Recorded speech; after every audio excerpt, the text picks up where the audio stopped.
how do you start your podcast? Like, aside from just getting a microphone and the equipment that you need, where do you record and how does, and just, yeah, basically, if you could run it down. Yeah, well, where to record? Just a quiet room.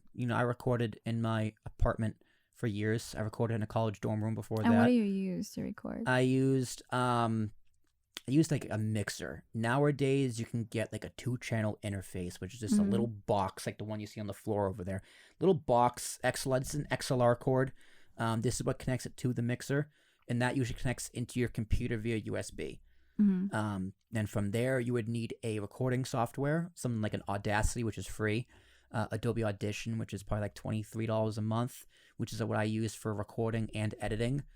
If you want to get a little more high tech, you could get a bigger interface, which lets you record like my audio and your audio in 2 different files, which is easier for editing. But just for the most basic bare bones, like if you want to do a podcast just by yourself, you need like a $100 USB mic, plugs right into your computer.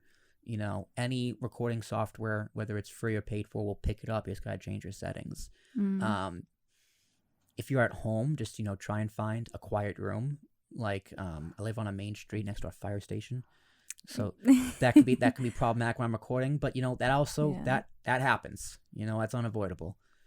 But if you're trying to record, just kind of pick up the equipment, start playing around with it, and just find out what works. Like, how did I figure all this out? I just bought some stuff and played around.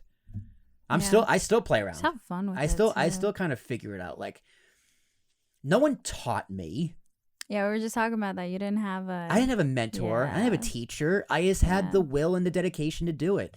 I learned Adobe Audition in school.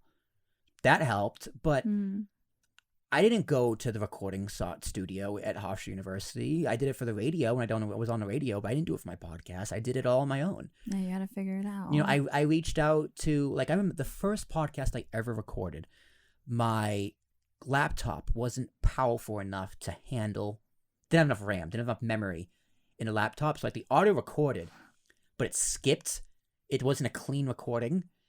So I Facebook messaged someone from Hofstra. He was like, hey, you're a tech guy at the radio station. Like, I tried doing this. What was wrong? He's like, what's your RAM on the PC? I was like, how do you check that? Right? So, and then it turns out I need to upgrade my computer to get more RAM.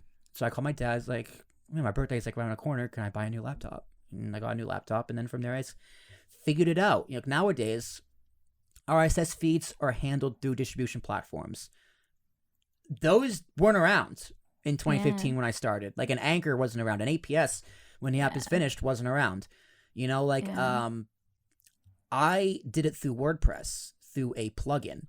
How I got to code into an RSS feed onto the platforms, because back then it was only iTunes. I only put it on iTunes. That was really all that was around. I don't know how I did it, to be honest, but I did it. And I figured it out. And I messaged a podcaster I followed. I found him on Facebook. I was like, hey, how do you do this? And I just kind of figured it out and asked questions. But in terms of how to start, like, those are technical questions. How do I start recording? Is this like, well, you buy a microphone and you plug it in and you hit play. Yeah. You hit record. It's a lot simpler now, especially when you see people do it, and there's companies like APS that you can go to. Yeah. But that's really it. You just don't be afraid. Just make mistakes and figure it out. Yeah. You can record something and not release it.